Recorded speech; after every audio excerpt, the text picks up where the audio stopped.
The Center for Educational Media and the College of Education at Middle Tennessee State University are proud to offer professional development to K-12 educators in Tennessee through our online video library.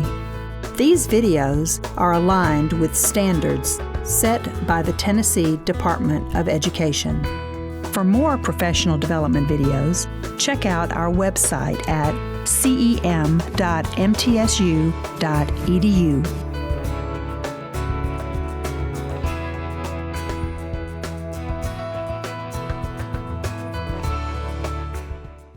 Welcome to the Empowering Parents of Struggling Readers workshop, co-hosted by Decoding Dyslexia Tennessee, the Tennessee branch of the International Dyslexia Association, and the MTSU Center for Dyslexia.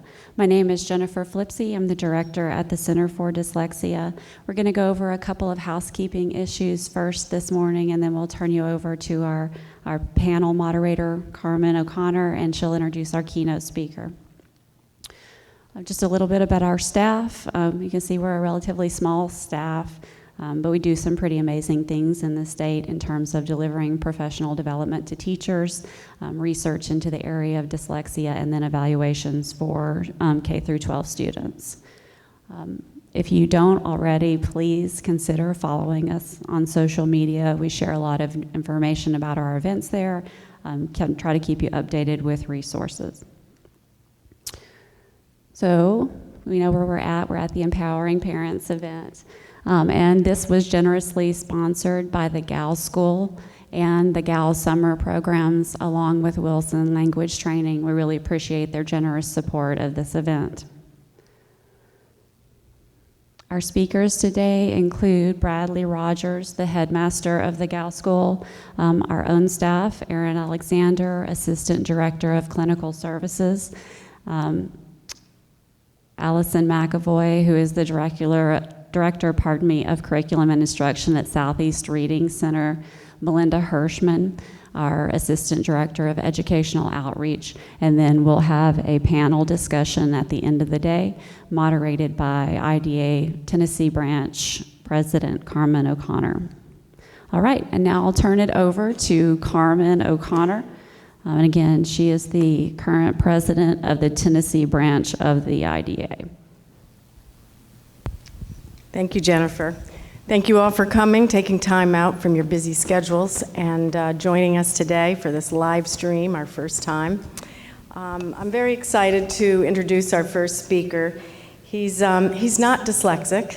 His 4 children are not dyslexic, but he has spent his entire adult life with dyslexic young people and has a lot to offer us today about his experiences. As head of the GAL School in upstate New York, he coaches, he guides his students, he eats meals with them, he teaches to tie their ties, he listens to them. But most of all, he teaches them to do hard things over and over and over again till they succeed. And we know that's a big part of what has to happen when we're working with these kids.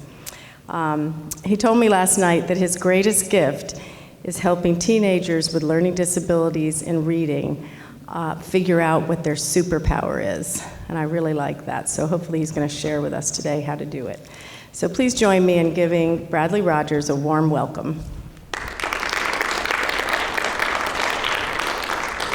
I'm a mover when I talk with the hands, a lot going on here, so stay with me, and I'll do my best to share some hopefully insightful thoughts around helping our types of kids. So thanks for coming. You're here on a beautiful Saturday morning. I've been lucky enough to visit schools and churches and all sorts of folks that have an interest in learning disabilities and dyslexia and kind of share a message. I've been in church basements, cafeterias, bingo halls, and this is like the top of the line. And like I said, there's 1 billion people watching. They're all tuned in, and there'll be a time that we ask for your thoughts and your questions and your insights, and there'll be a microphone so those 1 billion people can hear you too, and we'll go into the conversation. All right, are you guys good with that? I've got some slides here, and my slides, these slides for you, they're your slides, are available So you don't have to worry about taking pictures with your phone. If you want to, you can. Or you can take notes, but I really just want you to kind of take it all and be part of it. We're partners today, right? So I'm from upstate New York. That's where I come to you from, the Gallus School. I'm not here to sell the Gallus School to you. No, I'm here to give you some hope and some ideas. That's the purpose. But where I live is nowhere near New York City.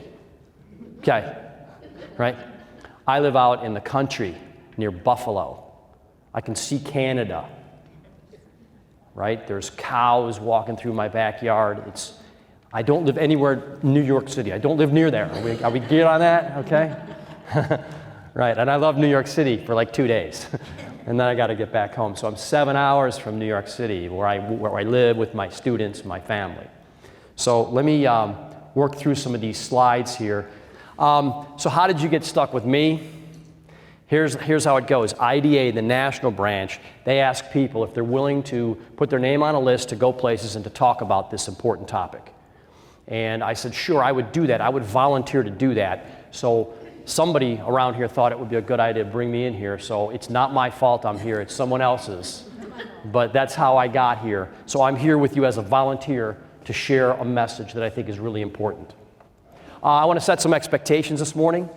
Through the program, as I share with you some ideas, I'm going to put a slide up there that says, what is important? And that's the moment where you can say, I got a comment or I got a question.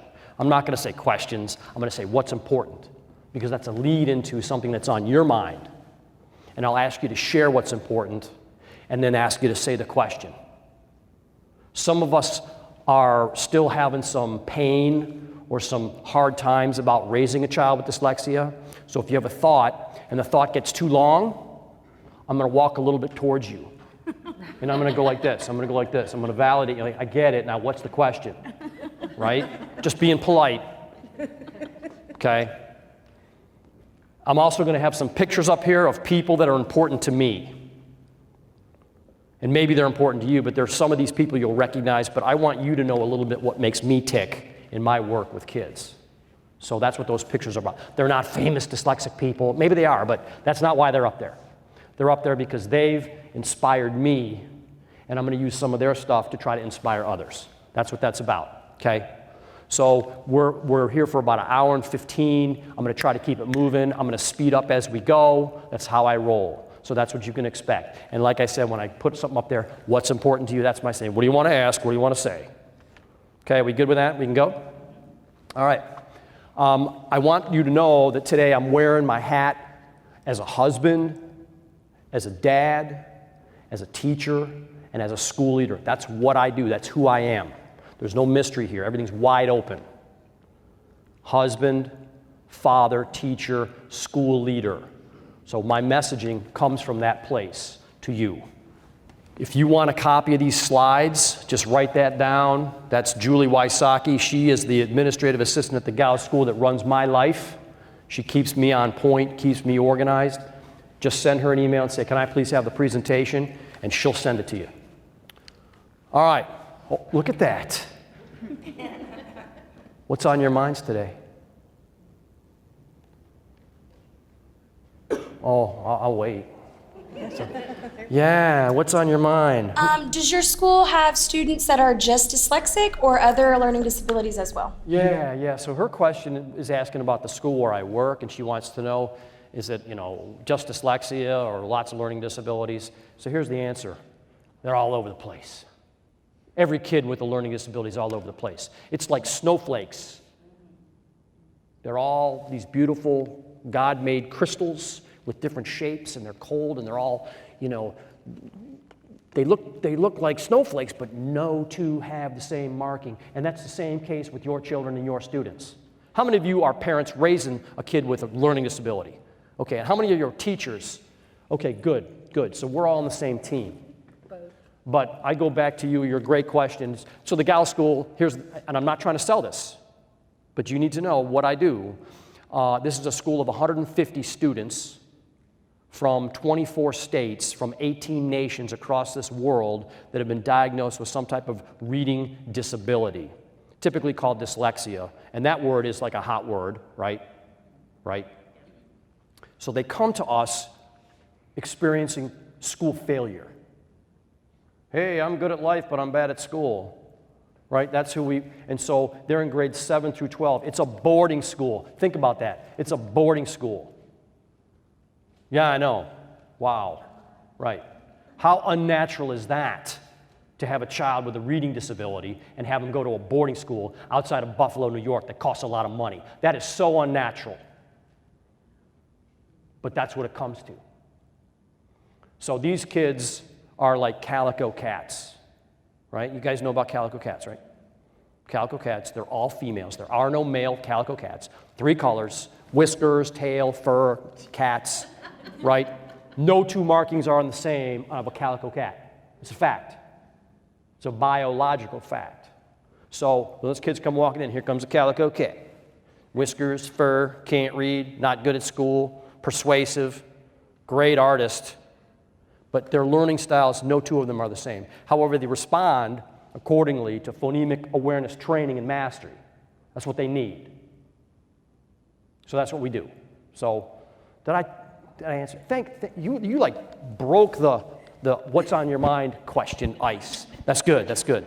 Bonus points. Here, we got candy up here for you. That's good, that's good. Okay. This is the first person I got to vote for president. No, wow, the guy's old. I am. Yeah, and I exercised my voice. So that's Ronald Reagan. And he taught me to like have a plan, but just don't hope it's going to work. You got to have hope with action, right? You know, you practice, teachers, you practice the fire drills at school, right? Well, why do you practice them? Oh, these are stupid. We know what to do. No, wait till there's fire. Yeah, then you'll be thinking, I'm glad I have practice. So you as parents, you got to have hope, you got to be positive, but you got to have action because the learning disability is not going away. It's a thing for life. And I have great news about it at the end. Like I'm gonna bring it down. We're going to go dark. And then, whoa, bam, I got like some good news. And there's no miracle. You parents, it's on you. You have to be ferocious in your parenting. Ferocious parenting. Talked about that last night. Carmen goes, oh, they're going to like that. Yeah, ferocious parenting. Just like ferocious teaching. The teachers are kind of up, you guys are the teachers? Like up in the front row, yeah, taking it all in. It's good. So you got to have hope with action. I want to give you some validation. When I was prepping for this and thinking about you, like what do you need? You need everybody to know that it's hard to raise a child with dyslexia. It's not easy. It's hard. And it's not what you ordered and it's not what you planned for, but it's going to cost you time and money and emotion, no matter what. Yeah, just like that. And you know that. And you know that. And you know what else? Your story is just the same as some family in Kansas City, Missouri. And your story is just the same as some family in Seattle, Washington. And your story is the same as some family in Cleveland, Ohio. Right? Here's what's different. Your face, your name, story's the same. Pain. Pain. There's pain. And there's going to be more pain. And if you think you're hurting as the mom, and by the way, the moms know before anybody. Right? Dads, nothing, you know. We're in the passenger seat on this one, sorry. I got 4 kids. But the moms know. They know early. Because they're moms. So this is hard stuff, and you're not alone. So I give you this validation, okay? I want to give you some ideas around emotional skill building. Like, so when you're 10 years old and you got a learning disability and everybody in the room gets it and you don't, you get angry or you lash out or you, hey, can I take the note down to the nurse? I'll sharpen the pencils. It's going to take me a half an hour, but I'm going to sharpen these pencils so I can avoid doing the hard things publicly, what everybody knows that I won't do well, because in 4th grade, there are no secrets in the classroom, right, teachers? Everybody knows who the strong readers are. Everybody knows who the bad readers are. Then you go to school. Like it starts when you hear the bus. In the morning at the bus stop, when you're 10, you hear the bus, you start getting nauseous. Oh, I got to go to school today. I'm gonna have a bad day. Everybody's gonna know that I'm gonna have a bad day. My supervisor's gonna remind me that I'm having a bad day while he or she tells those kids over there they're having a good day. Well, if you're 10 years old, you gotta keep facing the music, you gotta get back on the bus. It's a great story I take away from Rick Lavoie. Rick Lavoie, full credit to Rick Lavoie, one of my mentors. Like that bus just makes them nauseous. And when you're 10 years old, you gotta keep going. So when you're 36 years old and you go to work and you know you're gonna have a bad day, and everybody else is gonna know, you'd quit or you'd find a new job. But when you're 10, you don't have that option, do you? You gotta go face the music. So this is tough. So I wanna try to give you some ideas to build emotional skills so kids don't have the rage or don't have the meltdown or don't have the tears, the frustration. There's a time and place for that, but we gotta start training our kids now early on how to regulate the emotion. And by the way, the whole world, the whole Western world is getting so anxious these days. Like this huge elevation of anxiety. Why is it? Well, maybe it's the food, maybe it's the multimedia, maybe it's the pace, the tension. There's no quiet. That'll make you crazy. So we got to train our kids to pause and find peace, to find stillness,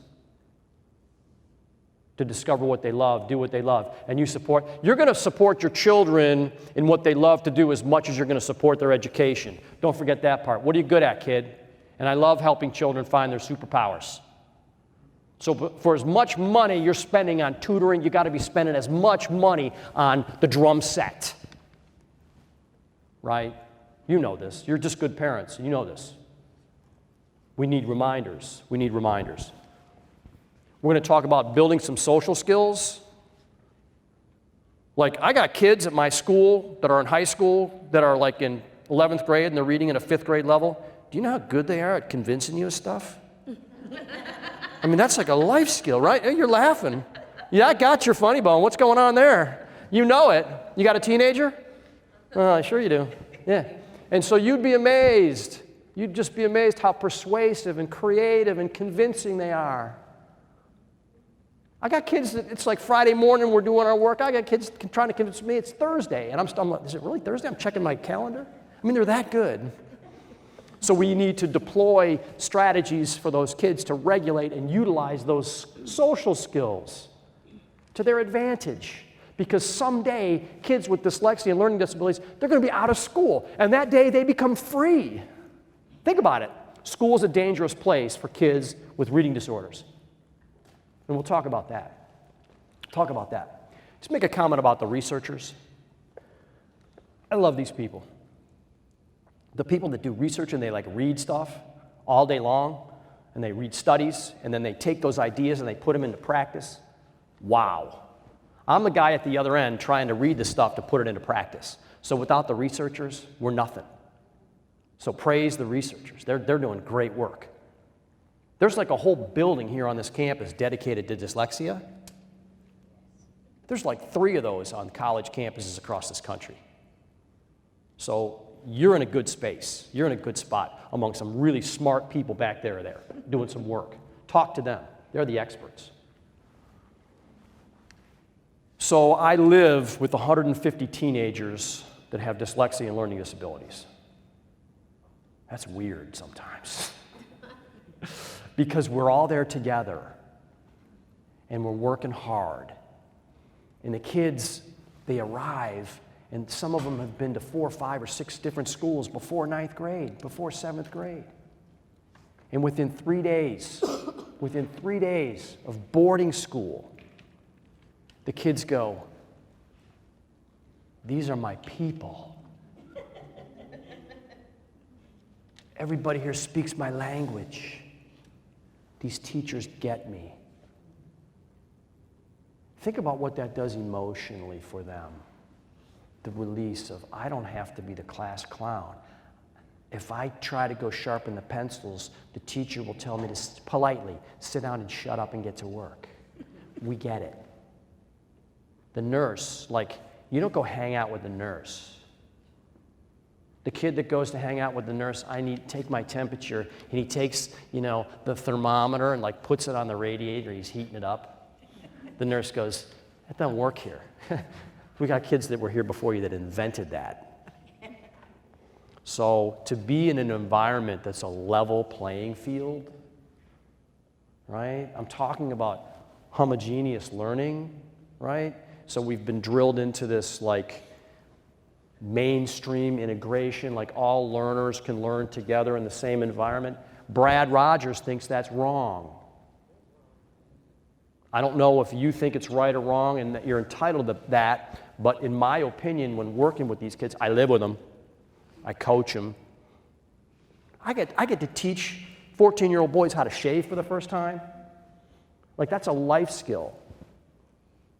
You know, you need to dress for success. We're going to class today. Get buttoned up. Be at breakfast on time, because the patterns you create when you're 14 are those that become your adult lifestyle. You're not going to be late. You're going to be on time. You're going to be early. You're going to help clean the school. You are going to know how to swing a mop the right way. By the way, you don't pick it up. When you're mopping, you never pick it up until the bucket's right there. Right? You want to keep all that stuff moving. Before we even go to reading class, we're going to clean the school, and we're going to have a good breakfast, and we're going to start with intent. We're going to tell ourselves that today I'm going to give my best effort to learn things that are difficult. Carmen said that I like to have students do things over and over and over, the things they don't do well. That's like torture. No, it's not. It's what our kids need. Phonological drill work to help them fully understand root words, prefixes, and suffixes, because that will help word attack, which will reduce the frustration around reading comprehension and improve spelling. And the researchers will confirm that. They're doing the research. I'm in the dirt with the kids. Thank goodness for the researchers. All right, so there's just a couple reflections. It's not going away. I had a dad, you know, and it's always a dad. Sorry, fellas, and I'm a dad. You know, we're going through the day-long admissions visit. You know, the dad's like angry that he's even got to go on this day-long visit. Buffalo, my kid is not coming here. Can't afford it. We're not doing this. The mom's crying. Finally, we found a place. How are we going to pay for it? Don't worry about that. We'll figure out that later. Right? But it's not going away. And the dad said, so, Mr. Rogers, what do you think? 1 year? Maybe 2 years ago, you guys can fix this? No. No, this is not going away. We're going to teach your child self-advocacy skills, so they're not viewed as obnoxious, by the way. Right? We're going to teach them the gentle but assertive self-advocacy skills. I'll touch on that later, because it's not going away. So if you're looking for a quick fix, this is not the restaurant for you. Right. I told you it would get a little dark and a little down, but don't worry, I'm going to bring it back up. I'm not leave you like that. But it is going to be hard, and it's going to get harder. Okay, so this guy right here, anybody know who he is? All right, his name is Brian Sipe. When I was in high school, I lived in Cleveland. I was a Cleveland Browns fan. He was the quarterback. He was the first quarterback of the Cardiac Kids. And the reason I like him is because everybody said he was too small, too slow, his arm wasn't strong enough, he wasn't fast enough, he didn't have what it takes to be a winner. I'm like, I want that guy. Grit. He's gritty. He's a gritty dude, right? So what's important? What's important? Now, she showed us what to do when this slide comes up. What's important as we get started today?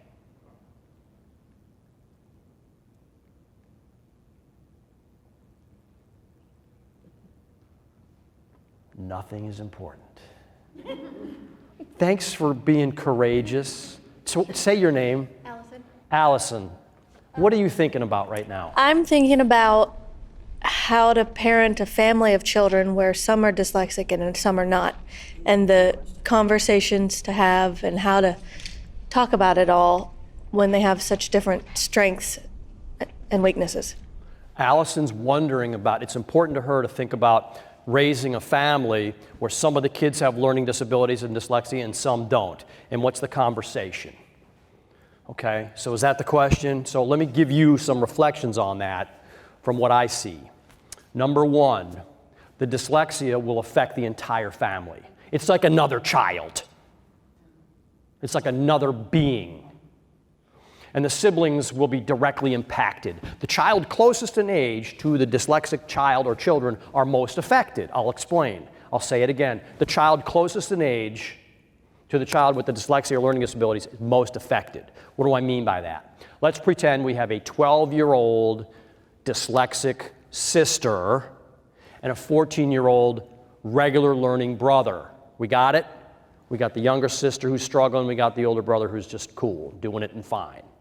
So what's he going to do? He is going to become another tutor or another teacher for the sister. Well, that's my sister, and it's my job to kind of help her because I had that teacher 2 years ago, and I know what that teacher wants. So there's part of that. That dynamic is already happening in your home. Okay, now let's reverse that. Let's pretend it's the 14-year-old brother who's cooking along and the 12-year-old who's struggling, forgive me, the older brother struggling, 14-year-old, 8th grader. The 6th grade sister, she's the rock star academically. You know what she's doing? She doesn't want to bring home the report card with all A's. Wow, she's only 12. So that's what's going on, right? So I think you got to talk openly about learning disabilities and dyslexia. Don't fall into the trap of, oh, your sister has dyslexia. It's a gift. It's a curse. Until you're out of college and you find your superpower and you're free. So I think you got to talk real hard, real direct, ferocious parenting, Allison. I'll bet you that's what you're doing at your house, ferocious parenting. Don't lower the expectations for anybody. If the dyslexic child is one really, he's learned or she has learned how to swing the mop, and you don't pick it up, you're in charge of mopping because you're good at that. Right? That's how that conversation goes. I'm not even going to get into the marriage stuff right now, but we're going to talk about that too. The impact on the marriage, when dad is angry and mom is lonely, that's some powerful stuff because the kids figure that out real fast. They know what's going on. Where did I put my clicker? Clicker and I are getting along just fine now. You know, you hear artists talk about their gift and, you know, how they couldn't read when they were young and this is the way they see the world. It's great. It's great when they're 57 years old, but when you're 11, there's nothing about dyslexia or learning disabilities that's a gift. Just ask them. They can talk the happy talk. They can use the lines that they think they should use. But in the end, they cry at night because they know they had a bad day and they know they're going to have another bad day.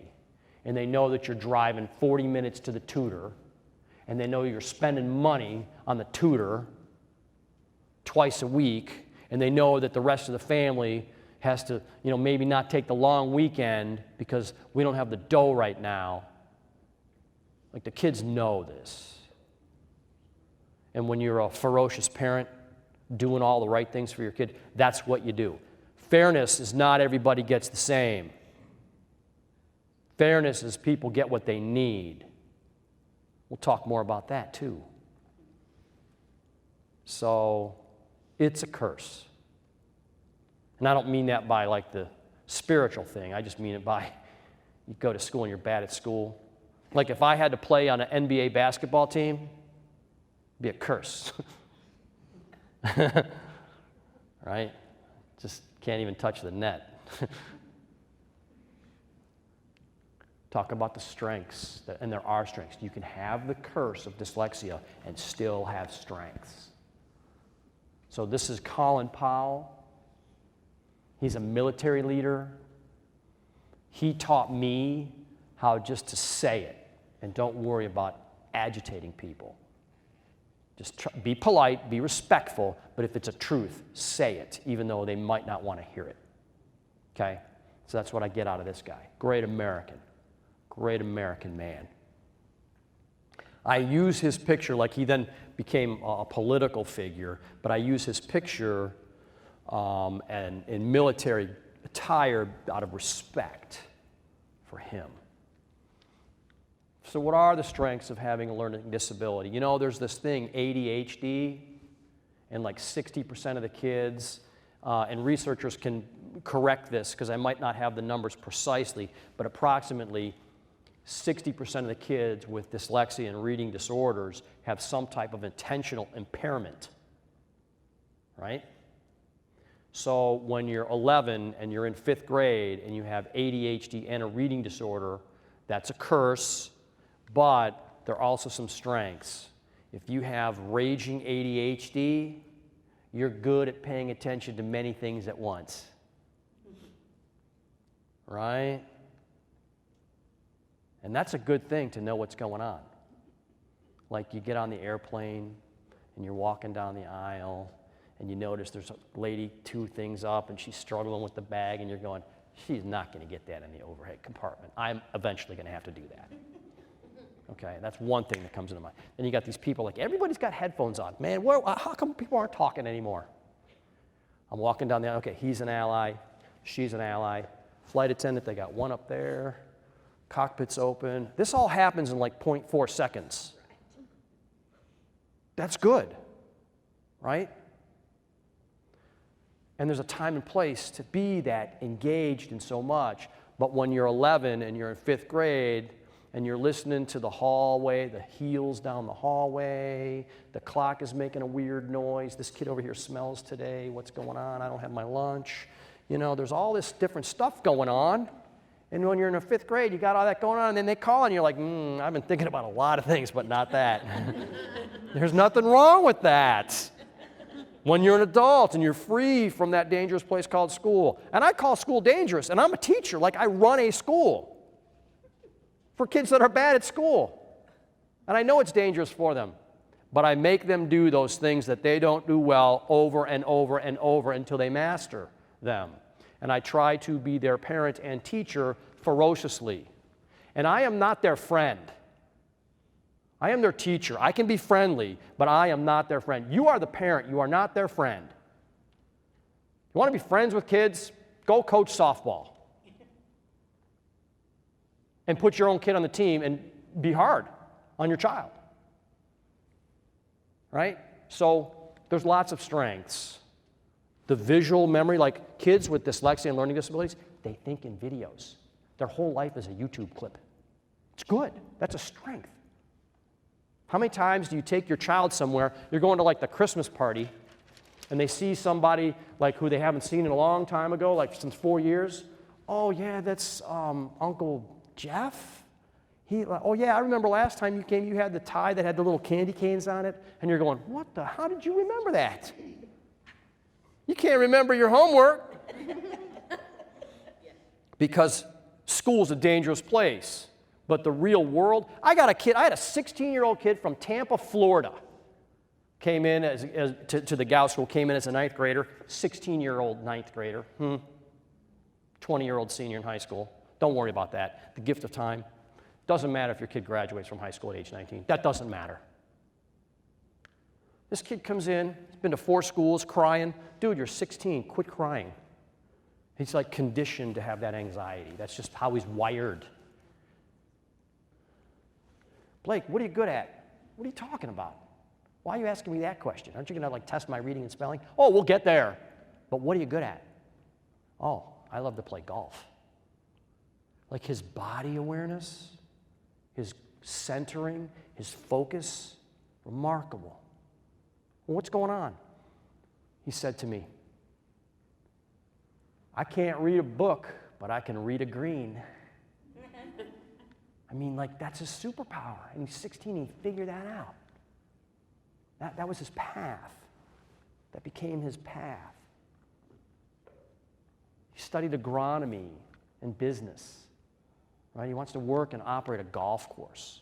He's not good enough to be a pro. No one is good enough to be a golf pro. So there are strengths. Art. I got kids at my school, we give them video equipment. So, by the way, the guys running the video program, if you get a chance, go walk by that. There's like 75 different computer screens and monitors. Those guys are so dialed in. You guys are doing great. But to watch them in action, those people found their superpowers. And to give children the equipment that you spend a lot of money on to discover and use their superpowers. Like, it's so freeing. Kids that make these movies that are just remarkable. How did you do that? I don't know, I just know how. Don't ask further questions. And don't over-question your children. Just like if they say, I don't know, I just know how, I just can't. Okay, great, let's move on to something new. Yeah.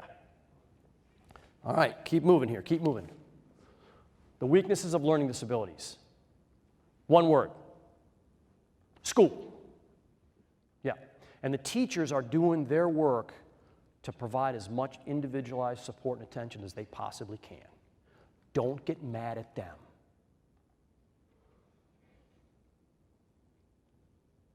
They're doing what they can with what they have. Because they got 24 kids, and they got a whole, and everybody's got a label. Everybody's got like papers that you got to sign and follow, IEPs and 504s. Let me tell you, Public Law 94142 was a good thing back in the day, but now everything's customized. It's almost impossible. And I encourage kids, hey, you'd be a really good classroom teacher. You're great with kids. You can really work. People aren't clawing to go into the field any longer. I don't know why. But it's hard. And so the world of learning disabilities, there's lots of weaknesses. You know what those are. You know what those are. We're going to keep moving here. I've said this several, that's John Glenn. This is the guy that got in a plane without wings. Okay, all right, what are you thinking? And then they zip it around the earth. So we're going to put you in this little thing and we're going to spin it around the earth. We think we're going to get you going so fast that the gravity's going to be able to fling you around the planet. We hope. It's like putting someone in one of these chairs, tying them in, getting an extension cord, and going in circles and say, we're going to let go and hope you make it out the door. You might not. You might hit those chairs over there. That's the same thing, right? God bless American ingenuity and the heroes of this. And we can take something from that. I don't think John Glenn had dyslexia. I just think he's cool. So, and it's my presentation, so I get to put my pictures up here.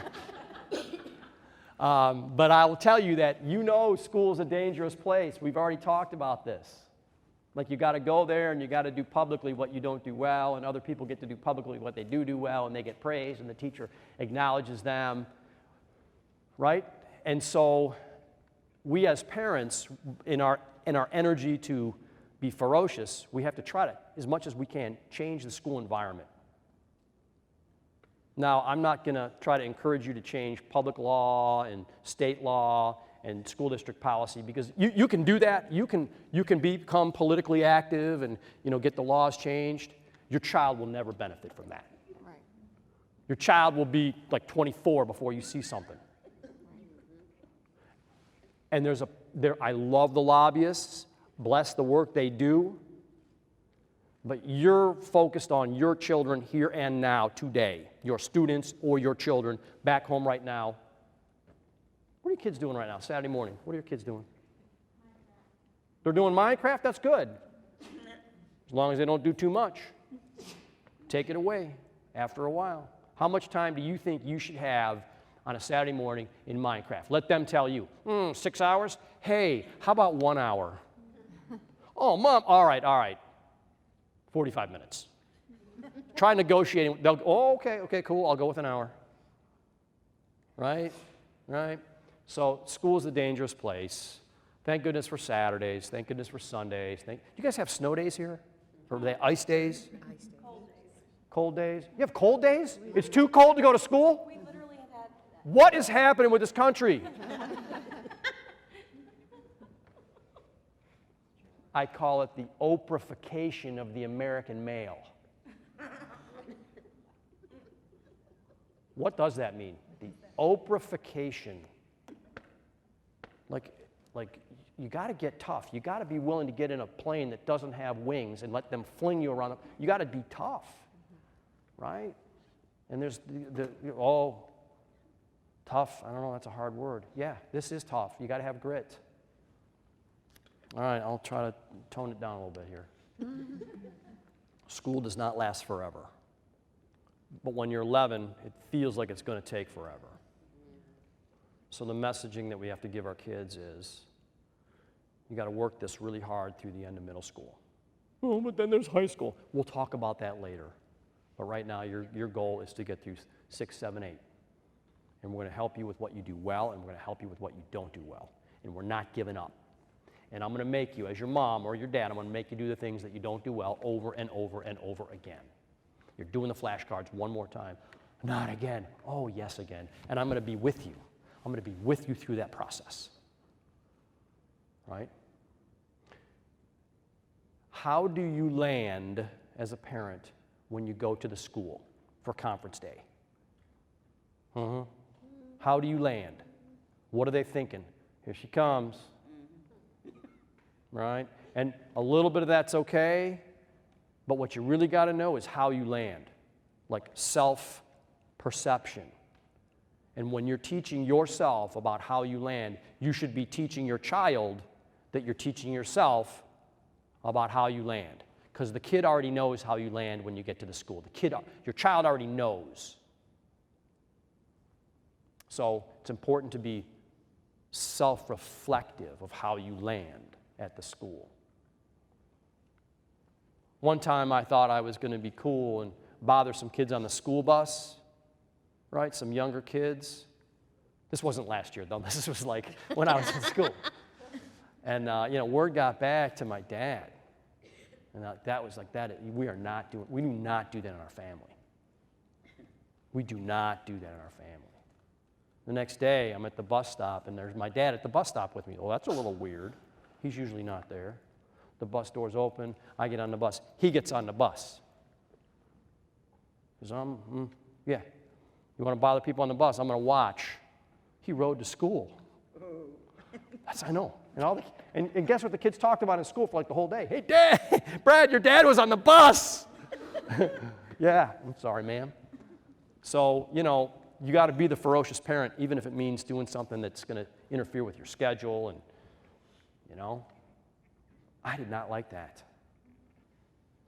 But now, as a dad, I'd get on that bus if I needed to. And I know you would too. Anybody ever get on the bus? Mm-hmm. You got on the bus? Oh, but you would. You're ready to get on the bus. That's good. That's good. This is what I love.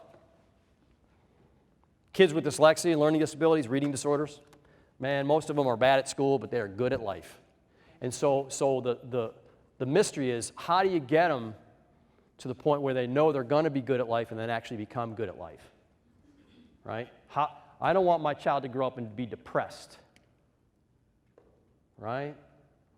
And I will argue this case with you, and I'm sure somebody somewhere has researched this out, but a kid with a learning disability and dyslexia has just as much chance to be successful in life as any other kid.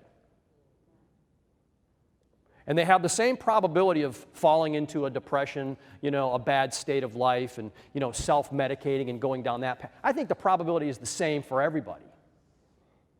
What it goes to is that childhood, parenting, the grit, the problem solving, the skill building that you're doing as parents and that you're doing as teachers. All those things that you do then lead to that path. So now is the time to parent ferociously with unconditional love all the time, every day, even when you don't feel well. And remember, you're their parent, not their friend. Don't negotiate with the child too much. The older they get, there's like little teeny windows of negotiation. But then you got to shut that down and lock it. Every once in a while. Everybody knows good stories about uncles or neighbors or adults or friends that struggled through school, and man, they can build anything with their hands. They're skilled carpenter. Wow. They found his superpower. A seamstress. Okay. Anybody got a sewing machine at house? Anybody got a... There you go. There you go. Stick with it. I love sewing machines. All right. So superpowers often will involve the hands. The surgeon, the artist, the architect, the engineer, people that use these. And 350 years ago, before dyslexia was invented, yeah, right? And the way we teach in school changes over time. Right? Germany has been teaching their kids how to read the same way for 350 years. It works. The Germans can read. We change our reading instruction delivery. It's driven by quality research and divided philosophies. That's just the way it is. And our kids are in the midst of that. Right. So I stand here and say people with learning disabilities, people with dyslexia, they can be bad at school and become good at life. That happens a lot. And I think the people that experience good at life are the ones who had childhood experiences where their parents nurtured what they love to do. Do not ever take away soccer as a punitive thing because of grades. Your child will be angrier and now at you. So schools now have eligibility clauses. You got to be passing everything except 2 major courses. I get that. Kids know those rules and can just barely put their toes on the line to keep themselves eligible. It's a gift. Don't remind me about eligibility. I know my grades. But don't be the parent that takes away their superpower potential over this learning disability. As a suggestion from my heart to yours. I'm not saying don't punish your kids. But there's certain things that just should be off the table. And I'll use the drum set.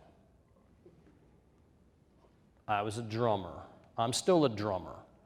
Average, maybe a little bit below average. But I think I'm really good. And that's the beauty of it. Like when I was in college, MTV was just coming out, right? Some of you guys are like, what's MTV? Or this guy's old. Yeah, I like that. That was how I kind of just unwound, right? U2 was getting all good and hot. I thought I was Bono for 2 years. I had the hair, right? So, you know, that passion, that interest in that want to drum and percussion and hit stuff to make noise feels good to me. And it feels good to people that are drummers, like whether it's art or it's running or it's, you know, Minecraft, right? All right, you know what to do here. Yes, ma'am. Can you say your name? My name is Allison. Hi, Allison. I want to just go back to a point that you made that there is a lot of research and the in-school education changes frequently. There's a lot of research, but what happens is that it does not get into the classroom, into the mainstream quickly enough to make changes for students. So that's a big problem, is that the research, the science of reading is all there, but it does not show up in the classroom, still hasn't in a lot of ways and respects as well. So there's still that battle of, we change the way we teach, but we don't go back to the research and say, this is proven to be a good way to teach. Yeah. It's just not making it in the classroom. Yeah, and I'll bet you that's frustrating as a teacher and as a parent. Yeah. So doesn't Tennessee have like a leading law on dyslexia? You guys are kind of like on the front end of this thing. So, hooray, the law was passed. Hooray, we're saved. Wrong. That's just the beginning. And the kids who were kids with learning disabilities when they were 10, when that law was passed, they're now like 17. Right. So your point is so well made. And I suspect it's probably a little bit like that in medicine, but I think medicine moves faster from research to application. So if you're asking me a question there, the answer is I do not know. Yeah, I think it's a great observation. Yeah, and for teachers to try to be jumping on research and attend things like this, bless them.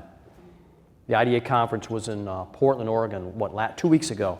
You were there? Last week. Yeah, last week. So, you know, there's good stuff going on and there's people trying to learn, but it's not fast enough. Right. I think I saw somebody else put a hand up when I asked what's important. Yes, ma'am. What, can you say your name? Camille. Camille. Thank you. What's on your mind? I experience a lot of guilt as the person driving this train. You know, for example, if it's homework time, I got to be in the kitchen with my 8-year-old with dyslexia, and my 10-year-old is on his own in the dining room, and he does fine. But also, if it's Saturday, you know, the 10-year-old gets to go to guitar, but you, my friend, you got to go to that handwriting tutor. So what do you say about maybe the guilt that the mother is holding for being ferocious, for saying, yeah, you have to read even though we just did multiplication facts? Mm-hmm. Yeah, so you used a really powerful word, Camille, guilt, right? And that's real. And you have to be driving the train. I call it the pain train. Right. Keep doing it. And talk about it. Talk about it with the kids at their level. And say, I know this is hard, and I know you'd rather be doing this, but right now this is what we need to do together. I'm with you. I don't like driving the pain train all the time, but I gotta, because this is my window. And I think you gotta go eyeball to eyeball and put your heart out there and be the mom that you are and have those hard conversations. And every once in a while, you can say, you know what, you're right. Let's not do this today. And I know you do those things, but that guilt is real. Yeah, and you're not alone. There's moms right now and dads at the dining room table working on the science project. And the kid with ADHD and learning disabilities, they're paying attention to everything. Ooh, they're going and they're going. And you got the dad there with the glue and the toothpicks. Come on, get with me here. And like you can see it coming. And you're in the kitchen, you're like, maybe I need to step in. Like, no, they got to have their thing. It's not easy, right? Right. Yeah. Anybody else experience that? Raise your hand. Look around. You see that? Yeah. So you're doing all the right things, and the guilt's real. And it's not your fault. It's not because you had a glass of wine in the second trimester. It's not your fault. But you are there, standing there, driving the pain train. Well, and then also, you have the data, right? But I find that in the mother brain, what if I'm just making all of this up, right? Like, what if I'm doing all of this unnecessarily, even though the data says, oh no, you know? You're not making it up. And if you are, that's okay too, but you're not. Because moms know. Yeah. What's important? Say your name out loud. My name's Kathy. Kathy, thank you. And I'm the grandma here, so. You're a grandma? Go for the grandma. Yeah, it's my grandson. But I know you say don't get angry at the teachers, and we don't get angry at the teachers, but the system, I get hysterical. We all cry about it. And because, sorry, Michael, but my son, like years and years ago when we took him in because, the teachers are like, he's just struggling. And not really a formal diagnosis, but they said he's given it all he's got. I'm sure it was dyslexia because now Jackson has it, but it's like if this thing has been around for so long and we know now 1 in 5 kids, what about all those other little kids in the classroom? And I went even down to the Board of Education. It's like teachers, they aren't really taught how to help that child. They aren't taught how to recognize dyslexia and some of the learning disabilities. And the law, I think that say dyslexia, I've read it. To me, it's kind of just crap. It really doesn't help anybody. What do we do? I just feel so desperate about making. She was laughing because it's like, yeah, you just want to change all the laws and do all this and everything. Because I think about all those other little kids. Yes, we want to help our child, for sure. But the teachers, we go to their meetings and they give it all they've got. They're trying so hard because they love Jackson and they want to help him too, but they don't really know how. And it just seems so sad. That a country like ours, what are we going to do? What about all the other kids? And the teachers, they want to help, but it's not even, they told me at the Board of Education it's not even mandatory that the center here they offer great programs and all the, but they don't have to come to those. Lots of teachers sign up because they want to help those kids and they want to learn, but they don't have to show up. Kathy, you sound like you're frustrated with the system. I'm so frustrated. Yeah, we see that. We see that. So frustrated. And you are doing all the heroic things you should be doing. Yeah, just doesn't seem like enough. It's not, and that's why we're here. That's why there's 1 billion people watching online. We might be up to 2 billion people right now, Kathy. And you know what those people are saying right now? That lady knows a lot. Yes. Yeah. Yeah, you stick with it. You just stick with it. And when you go to see the good people at the Board of Education and you have the meeting, you know they're listening to you. They're listening to you for about 20 minutes, and then they start thinking, what do I got next? I got another meeting. Right. Because they're doing what they think is the right thing to do. Right. And it's good that your family is so dialed in to doing everything you possibly can to be helpful and to be a bright, shining light, because that's what you are. It's what you are. Yeah. There's another hand. Hey, what's important?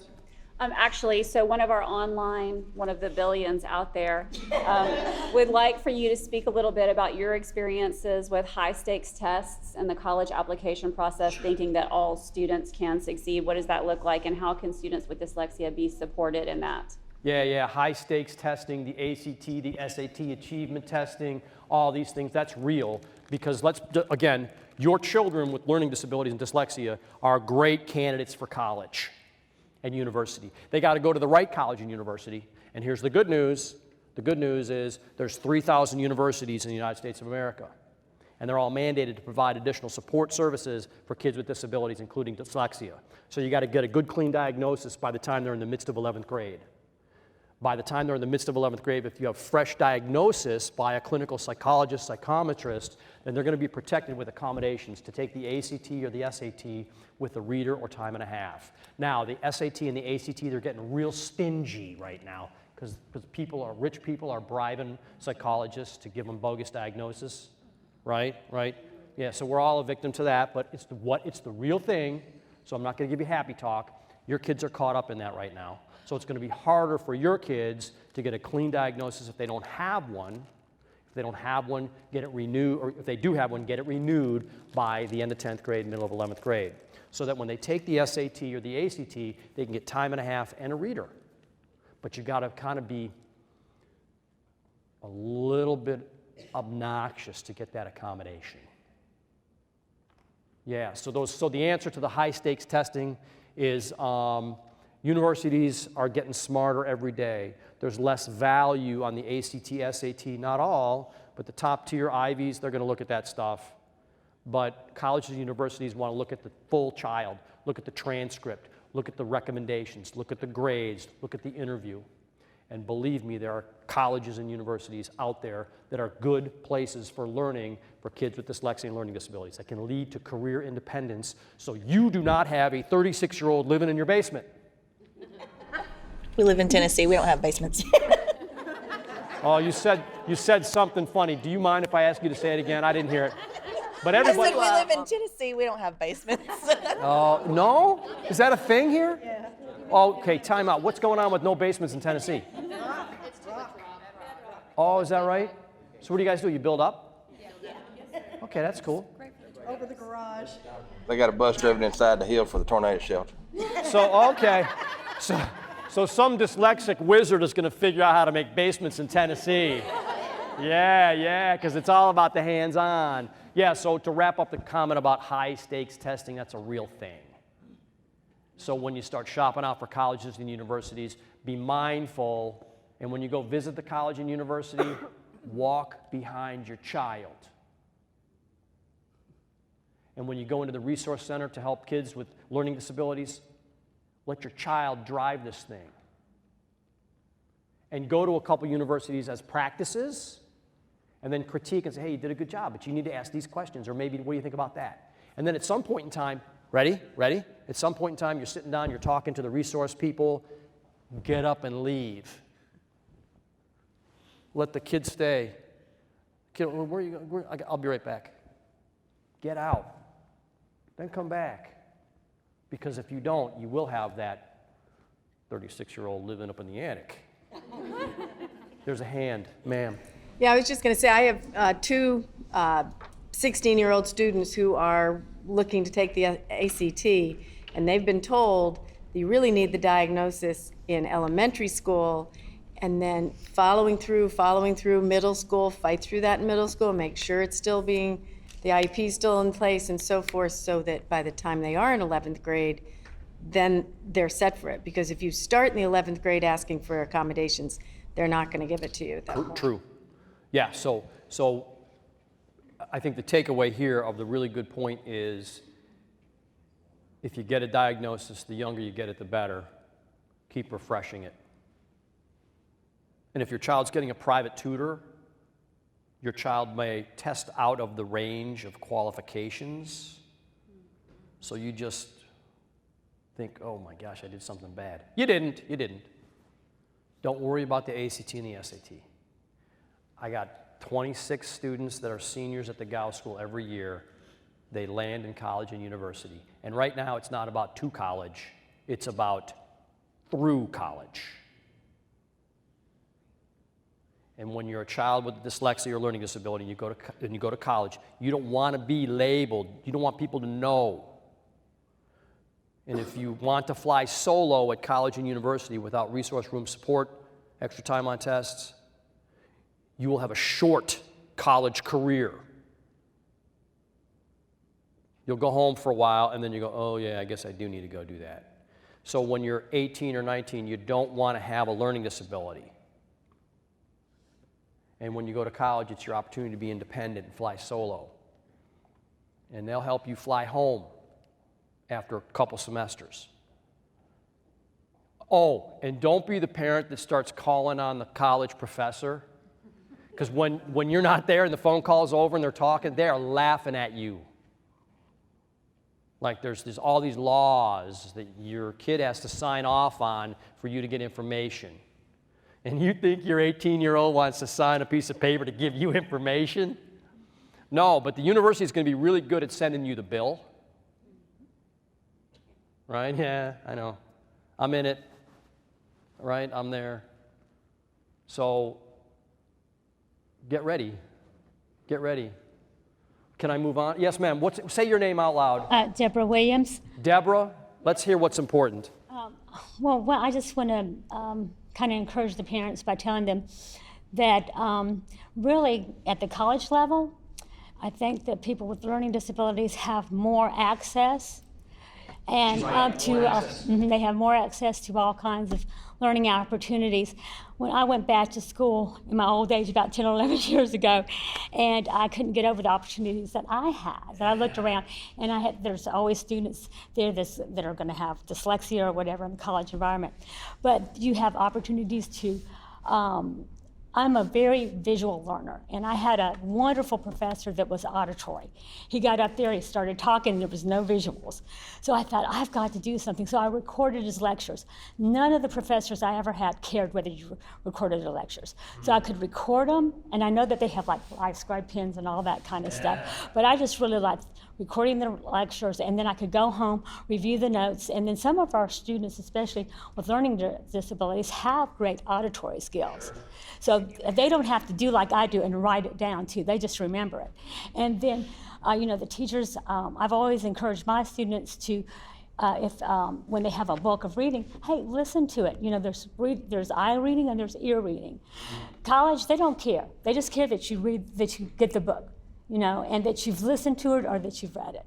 That's just fine with them. And then MTSU is one school that I know that has a wonderful learning research center.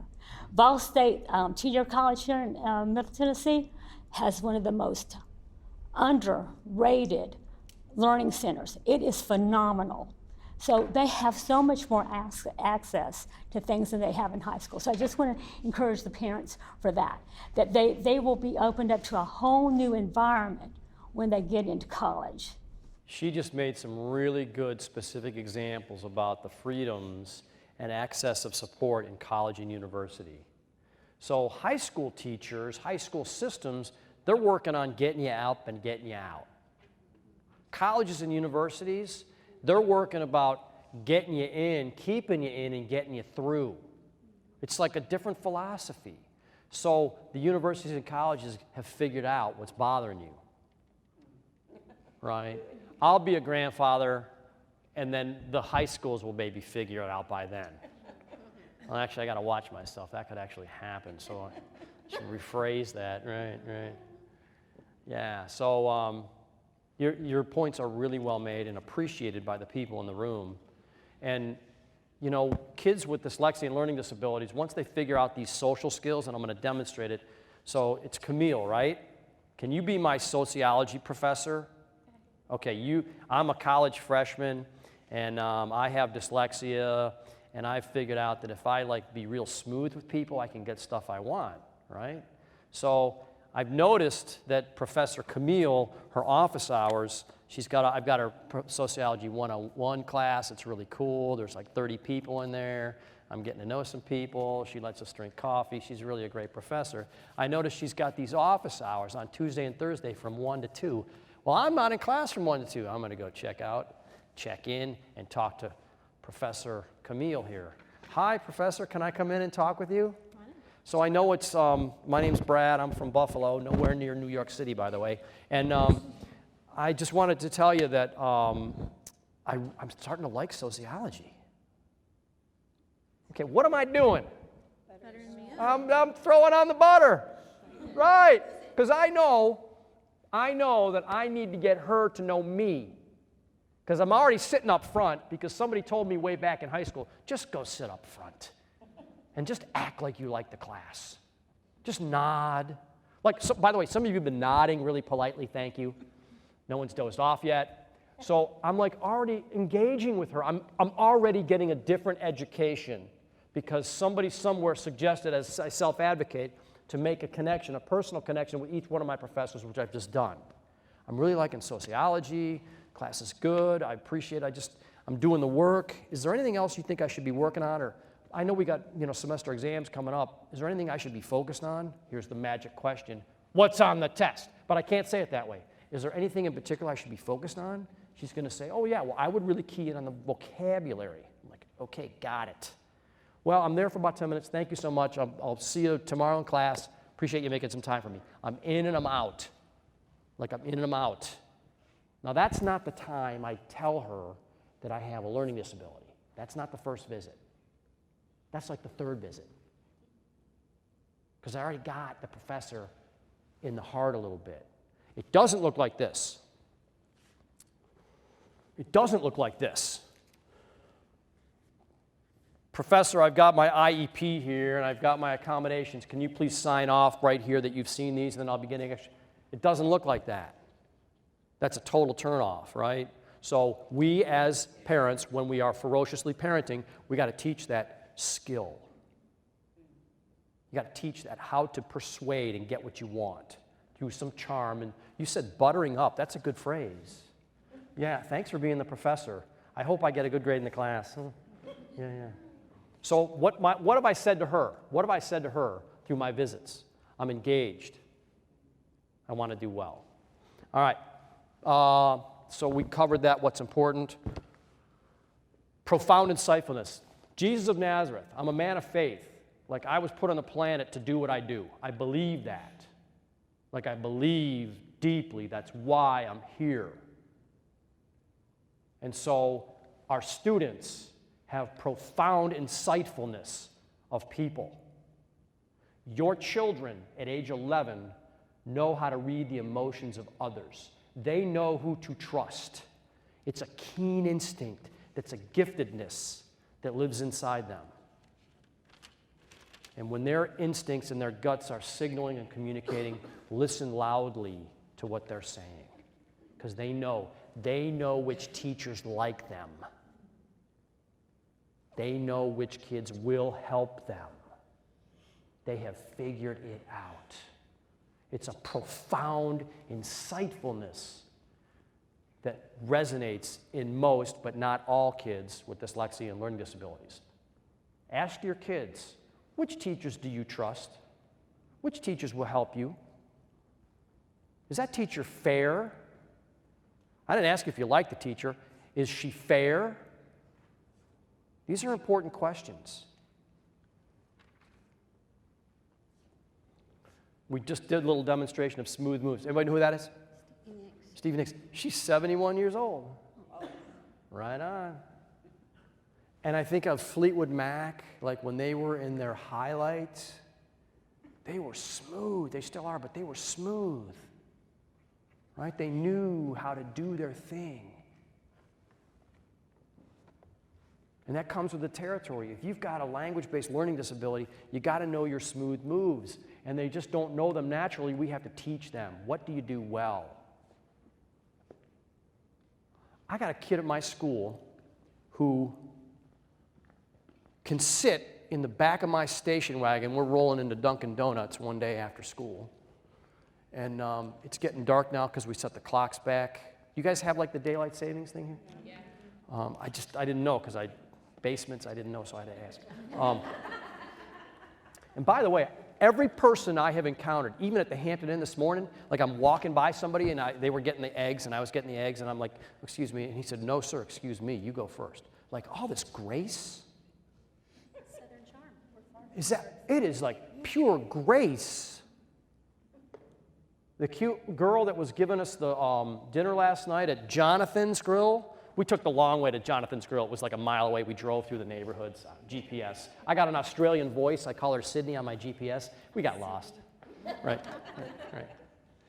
Where am I going? So that young lady that was our wait, she was just so kind, just so gracious, graceful. It's remarkable. It's refreshing. I don't live near New York City, but the people where I live out in the country have this grace about them. And the pace of life is just a little bit slower. Embrace this. Embrace this. It's a part of the smooth moves. Yeah. I was starting to tell a story. Oh, the kid in my car, Dunkin' Donuts. It's getting dark. This kid, I have the benches in the back of the station wagon. It's kind of an old station wagon. He can look back there and see the lights of cars, and he can tell you what kind of car it is based on the headlights. And I'm like, no way. A car drives by. He was right. Like, that's a superpower. This kid is going to be a mechanic. This kid can, like, tear things apart. People from the neighborhood to the school, they bring in the broken vacuum cleaner. Can you kids fix this? Don't worry. Fit your vacuum cleaner's done. Oh, how'd they know how to do that? I don't know. I just do. Fine with me. Right. So I realized that people with dyslexia, those calico cats, they're good with their hands. They can make stuff. So we at the school, we've invested in equipment, serious equipment. 3D printers, CNC machines, computer numeric control machines, real CNC machines that construct precise parts for motorcycles. We got a guy who lives in Cleveland. He heard about our school, so he brings this head gasket that's cracked. He goes, I hear you guys can make stuff. So he's bringing it in. He's a very nice man, prominent man. He's a motorcycle junkie. He brings in the head gasket, it's cracked, and he's explaining to me in front of these kids, this has got to be perfect or we'll blow out pistons, blah, blah, blah. Can you fix this? And I'm kind of like tapping the brakes. I'm like, whoa. And the kids are like, oh yeah, we got this. We got this. And the guy goes, all right, I'll be back in 3 weeks. And he left. And so the kids are like taking these measurements, taking these pictures. They produce this piece of aluminum on a CNC, on a 3D printer. So they make something from nothing. And then they see if it fits the specifications. And the kids are like, their wheels are churning. There was no learning disabilities jumping out when this was going on. And so they're like, okay, we got the fiberglass piece. We're ready to cut the aluminum. Mr. Rogers, we need the block of aluminum. Well, that's like $200. It's worth it. We get the aluminum. They tell the machine. Have you seen a CNC machine work? Have you ever seen this? It's like a table that moves, and there's this drill that starts churning, and this coolant stuff. It's messy. There's bits of steel flying around, and they cut this perfect head gasket for this motorcycle. They call the guy, your part's ready. He comes, he picks it up, puts it on, he drives the motorcycle away. Hooray. Smooth moves. Those kids know. It's just amazing. It is amazing. So given the right equipment, they can do it. There was no dyslexia or learning disabilities jumping out then and there. Yeah, they had some trouble with the SolidWorks program, but they figured it out. They figured it out because they got to roll up their sleeves and do it. When you were parenting your child, when your child was 4, and you're making some bread up on the counter, and you got the stool up there, you got the mixer, you got the eggs, you got all the stuff going on. How many times are you reaching in the bowl? Here, you got to do it this way. And the kid's like, no, I'll do it. I'll do it. I'll do it myself. That's when you step out of the room. Unplug the mixer and then step out of the room. It starts then, right? So we got to do. That's the good parenting that you guys do. And you don't realize that those are the skills that you're developing, social and emotional abilities, to cope with this thing, because it's a curse.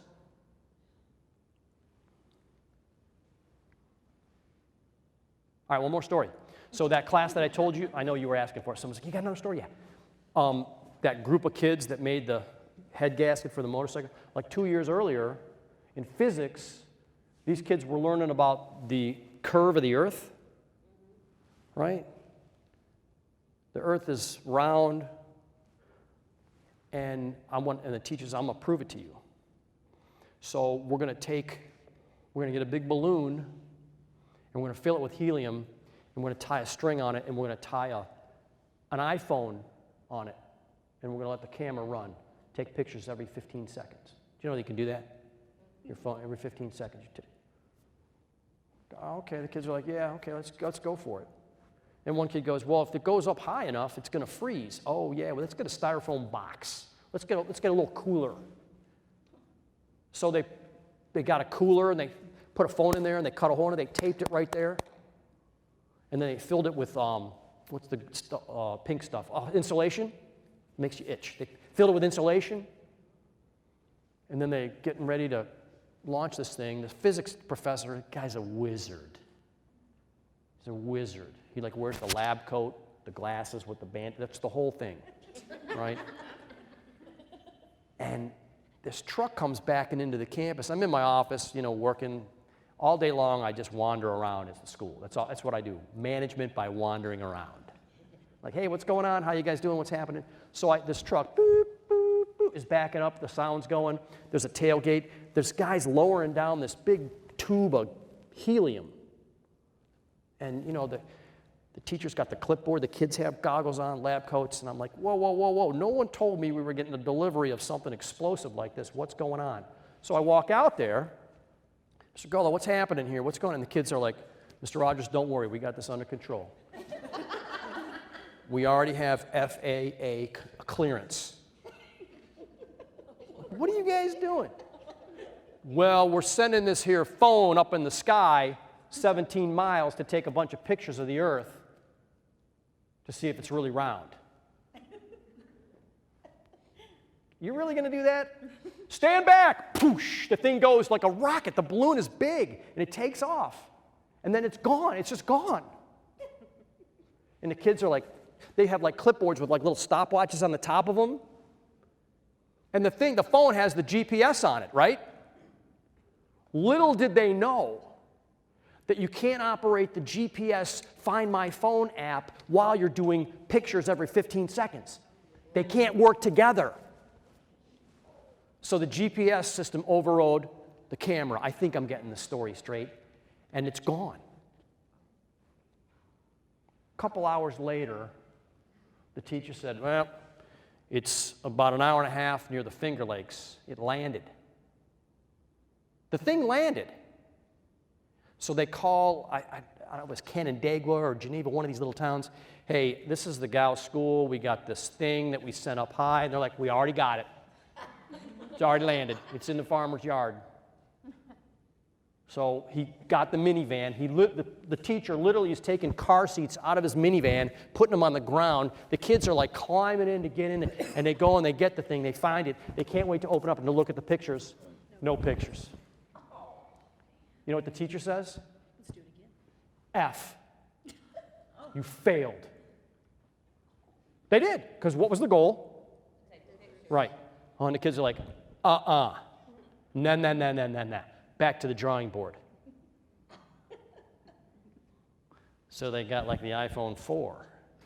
Right, this is 5 years ago, right? They did it again. Up it goes, 17 miles. Taking the pictures, GPS. They're trying, they're doing this. Lands in a tree. High in a tree. It's been raining for 3 days. We got to bring in the cherry picker. I'm not a cherry picker. He's not going out there to get that. So they finally got it. Finally got the thing down. And we have this portfolio of photographs. And they blew them up real big. These are kids that are reading 4 or 5 years below grade level. And these beautiful pictures of the Great Lakes, like Erie, Ontario, Huron, like bordering Canada. That's where Gow is, not near New York City. So, teacher says, not bad, right? I tell you this story because while that was going on, the learning disabilities, the dyslexia, man, it's in there, but those kids have figured it out because they're among other kids that think like they do and teachers who get it, and they've got equipment and stuff to make it happen, right? And the parents of those kids never planned on this. They never thought they would have to spend the money, go through the pain of having their child go to a boarding school far from home. It's unnatural. But you as parents will do unnatural things for your children and their success. May I have a sip of water?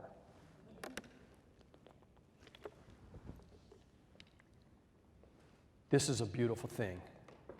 When I first started teaching kids with dyslexia and learning disabilities in 1985, I graduated from college, wanted to be a teacher. Graduated on a Sunday. I told Carmen the story last night at dinner. I got so lucky. I graduated from college on a Sunday, came home, and Monday I started working. I had my college diploma, and I was going to find a teaching job. I had some opportunities that were brewing. I'm cutting grass at this little school district. It was my summer job. I like to be outside, had the headphones on, cutting grass. It's lunchtime. I stop, go in for some lunch, walk by the principal, and she said, "Hey, aren't you the kid that's like going to go to college to be a teacher?" And I said, "Well, I already did that. I graduated yesterday. I'm now a teacher. Do you have a job yet?" "Well, I'm working on a few things." "Okay, thank you. Can I get your phone number?" "Sure." This is before voicemail and like answering machines. Last century, no internet. So, and I turned out okay. And so I get home, and my mom goes, "Hey, Kathy Morrison called from the DePaul school. She wants to know if you can come substitute teach tomorrow." I'm like, "Yeah, I got to find my tie." So I go into this little LD private school. There's 8 kids in the classroom. I sat down in the back and I watched, and the principal said, "Just watch this lady teach. You're going to be her sub for the next couple days." So the teacher, Mrs. Schwartz, Eileen Schwartz, I walk in. She goes, "Oh, hi. And what grade are you in?" I'm like, lady, I'm 21 years old. I can buy you a drink. And the principal goes, "He's going to be your substitute teacher for the next couple days." So she said, "Oh, you better sit down and watch how this is done, whippersnapper." So I did. I sat down and I watched how it was done. I come back the next day, same tie, and I started teaching. And I'm like, "God, I like this. I like these kids. These kids are my people. They're struggling in school, but they're really smart." And so we worked. And they kind of liked me because I was high energy and I was not too much older than them. And, we listened to some U2 at lunchtime. They liked that. It was great. So I did that for 2 days. I subbed there for 2 days, a little LD private school. And about 3 days later, she said, "Hey, you want a job for the rest of the year?" So I worked there for 11 years. It's great. Found my people. I was brought there for purpose. Yeah, and that's all I've done is work with those kids, 3 schools. So when I say structure, I know what I'm talking about. Kids with dyslexia, they need structure. They need to be trained how to organize their room. They need to know where their stuff is. Routines. Put your backpack on the same hook every single day. Well, that's your favorite fork, then that's going to be the fork you use every single day at dinner. That's fine. Mine was the star fork. As a kid, I had the star fork. Don't touch the star fork. That made me feel good. If your kid needs the star fork, it had the little stars on it, let your kid have the star fork. Give them the structure. They crave structure, predictability. Routines bring comfort. No surprises. And by the way, when your 12-year-old's getting ready to go to the sleepover for the first sleepover, is this going to work? You got to prepare the child for the situation and prepare the situation for your child. Right? And if you don't think your child's going to make it through the night, through the overnight, say, "You know what, I'm picking you up at 10:30 because we got a family meeting tomorrow that we can't miss." Got it? So when you're leaving or you can't spend the night, and the kid over here says, well, how come you can't spend the night? We got an important family thing. I wish I could get out of it. So once in a while, it's okay to teach your kid how to lie to preserve their self-dignity and self-worth as you help them discover their superpower. Right? And it will happen. You know what? Don't come, I'm staying the night. I'm staying the night. That will happen. So the structure, the classroom needs to be structured, the study space, the routine, the alarm clock, the whole thing. Predictability, consistency, routine. When I first started teaching, and I got married to my wonderful wife, and she said, we're going to start having some babies, I wanted to give one of my kids the middle name, Structure. I know, I said that out loud to some, and I taught, like all the people I taught with were women, and they were like cheering for us, you know, that was like a little darling, and I said that, and they loved that. You're going to name your kid Structure. Not really, but I thought about it. Like, this is very comforting for kids. It's a luxury for kids that don't have learning disabilities. It's a necessity for kids that do have learning disabilities. Just like technology. Just like technology. We talked about the pre-event planning. You're going to sign your child up for Boy Scouts. You got to go and have coffee with the Scoutmaster. Say, look, here's what's going on with my kid. Are we cool on this? So you got to do the pre-event. And then you have to prepare the child too.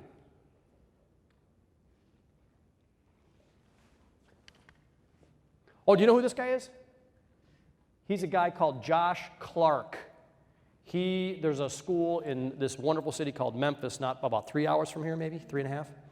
The Bodine School. He was the head there, and now he's the head at the Skank School in Atlanta. Yeah, the name? Yeah, it's someone's last name, I know. Josh is a great guy. He's the up-and-comer in the field. If you ever get a chance to go listen to this guy talk, like do the drive, spend the time. It'd be worth it. Josh Clark. He inspires me. You're the example. So you're the example of hard work. You're the example of, yeah, I'm not a big fan of reading. I don't love reading. In fact, when we go to the beach, your mom takes a bunch of books and I take a shovel.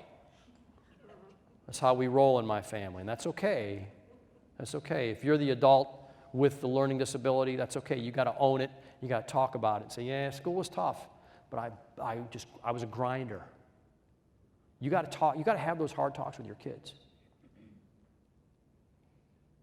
Right. And if you got to cry about it, that's okay. It's okay. Don't blame people. It's no one's fault. It's the way it is. Don't teach your child to be a blamer, because then they're going to grow up to be a blamer. And then no one's going to like them. Sorry to be so blunt. It's almost offensive. I'm so direct. I know. Thank you, Kathy. Glad someone likes it.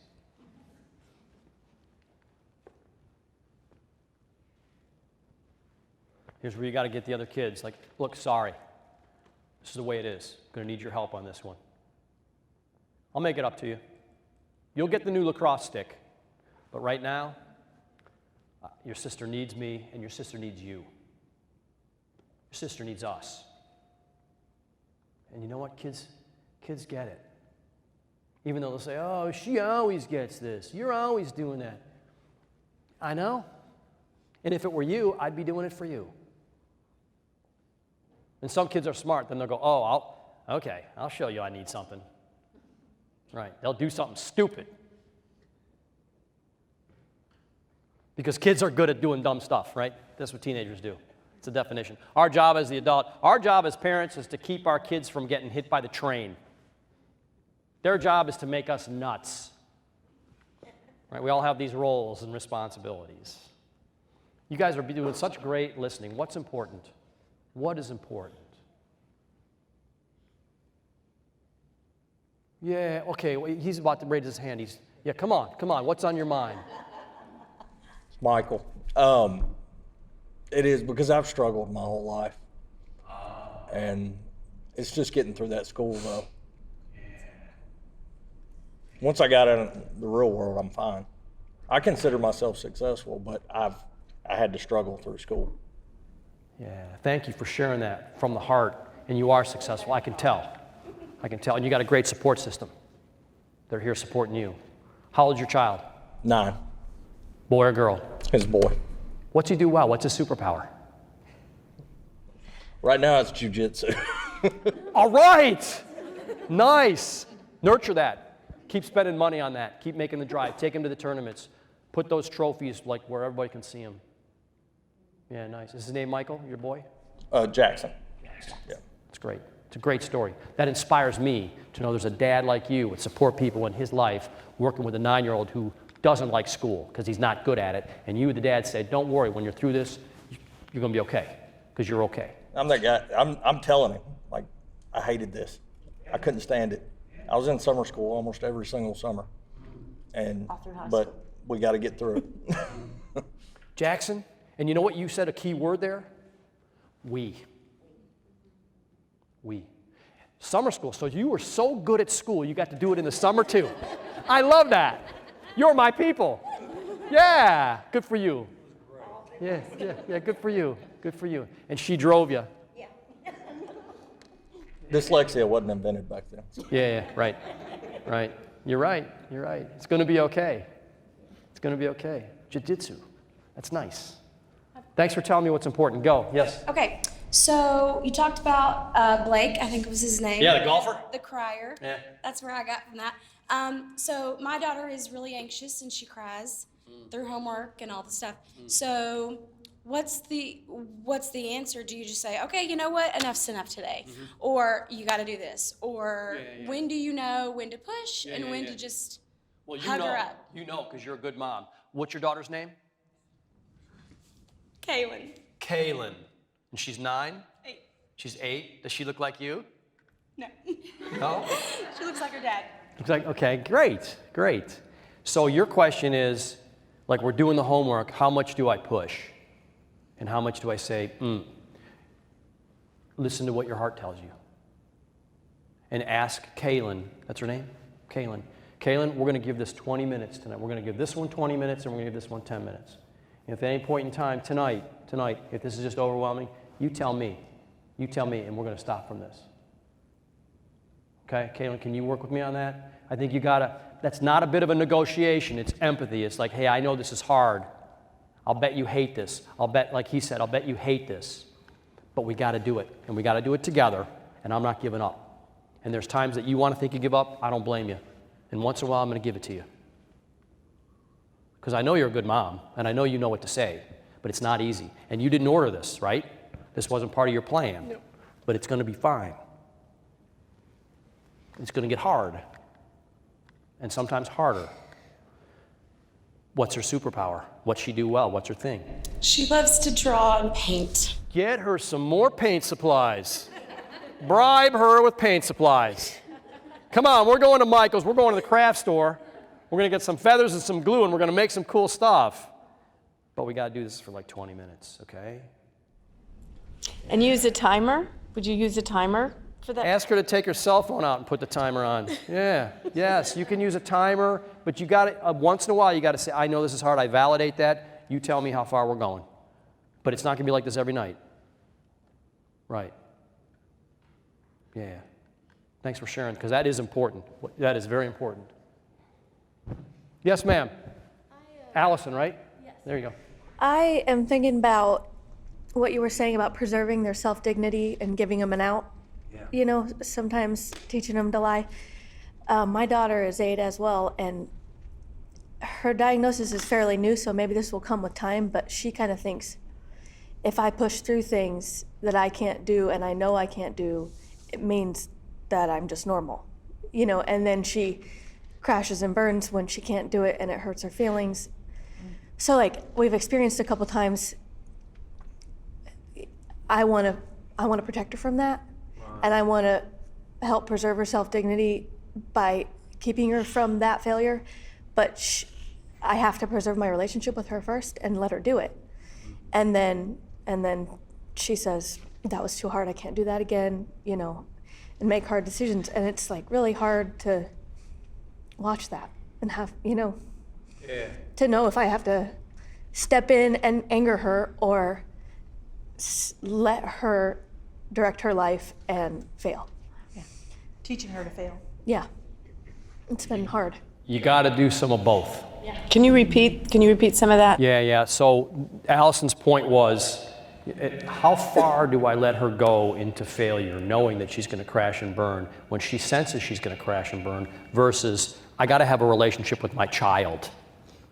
And you have to find that delicate balance, Allison, that you do. Like, sometimes I gotta be the tough mom on this one. And then there's other times like, I don't even want to see the book bag. And every once in a while, it's okay to be the mom and say, you know what? Leave your book bag in the car tonight.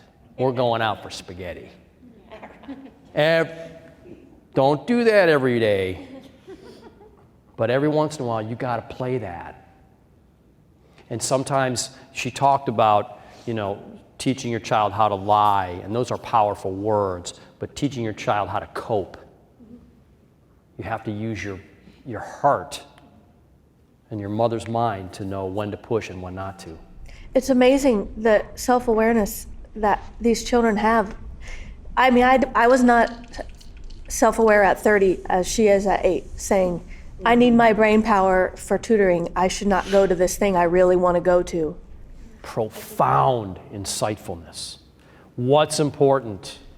A lot of schools nowadays are not giving homework, especially elementary schools. So, when your child gets home and says, I don't have any homework, where do you find things to help them at home, especially if they're not getting the help they need at school? Yeah, I was fixing to ask that same question. Yeah. So, no homework, that's great news to your child. That's great news. So we only got 20 minutes of flashcards tonight. There's no homework. Let's celebrate that. But we do have the work we're going to do here at the home. We are going to work on these root words because I think it's what you need. So do you want to do them at the kitchen table or do you want to do them on the porch? Like that forced choice. Is your question also what materials should you use? Yes. So maybe that's something we can talk about on the break. Some examples of stuff. Yeah, and I mentioned to Carmen, I'm not going to get into like products and software, and there's a lot out there. You have to pick what's right for you, but Carmen's exactly right. But if there's no homework, take that as a celebration. But we're going to go through the flashcards a little bit. Why? They don't have to. They don't have dyslexia. You do. My favorite one is, I'm not their mom. That's what I tell him. I'm not their mom, and this is what we need to do. Yeah. You know what I say to my kids? Boy, it must be tough having a dad that loves you so much that you're not allowed to sleep out at his house tonight. My kids hated me for a period of their life. That's good. Worry and anxiety. Wow. It's off the charts. It's off the charts. People are all this tension is making us all nuts. So here's how I combat that. That guy right there, he's called Baron Baptiste. He's a yoga dude. He's my mentor. He's showed me how to find peace, calm and quiet through yoga. I teach a yoga course with my students. They can't wait. They're fighting. I got 24 mats. And they're like, if someone's so sick, can I have a space tonight? Because they know. They know they need calm. They know they need the vinyasa, the meditation, the self-reflection. If you're not doing yoga yet, start. If you're doing yoga, keep. Your spouse isn't doing yoga, bribe. It's a game changer. Finding peace, finding calm. Don't blame yourself. Don't blame your husband. The emotions are real here. I give these talks and I often see couples lean over and say, see? The emotions are profoundly real. Blame, anger, fear, oh my gosh, what's going to happen? I know, flight, let's move, let's find a new school district. Your school district is as good as your child's teacher that year. You're going to pick up your family and move, pay closing costs on a new mortgage, and get a dud of a teacher the next year in the greatest school district around? Don't do that. Do flashcards. It's Mr. Rogers. Like, he's on his way out. I'm the new Mr. Rogers. That's Brad Rogers. This guy's great. Movies. Denial and loneliness. Here's one. I said I'd talk about the family dynamic. How about the husband, the dad, he's in denial. There's nothing wrong with my kid. And then the loneliness, the wife who's thinking, no one gets this. No one understands me. She goes dark. He gets mad. He starts throwing stuff. This is real. So while you're working on the flashcards with the child, you got to work on the relationship at home and talk openly about the dyslexia, the pain. Have the hard conversations, I say. Moving along. Training your child to own a learning disability. Sounds like Jackson's getting really good training about just own it. Just own it. It's who we are. Harriet Tubman, she was a badass, that lady. She kept going back and forth to rescue people. We've talked about self-awareness. We've talked a little bit about emotional regulation. George Brett, biggest hothead in Major League Baseball. Love the guy. You've learned about concentration and meditation, and you got to learn more about that, because that's going to bring down your anxiety and your worry, because you got it. We all got it. This wasn't part of your plan, but you're here now. That's good news. There he is, Bono. This is going to cost you time and money and emotion. There's a lot of joy. Don't forget the joy of being the parent. Have the joyful moments. Leave the backpack in the car once in a while. Go out for spaghetti. We'll talk more about this later on. Later today, I think you'll hear about this. We're almost finished. And then as adults, here it is. It's upon us to create the tone for success for our kids. We have to create that tone. That's why you're here this morning. Fairness is not your kids all get the same, they get what they need. Kids know this. So have hope with action. All done. Thank you so much. Sorry to end so quickly.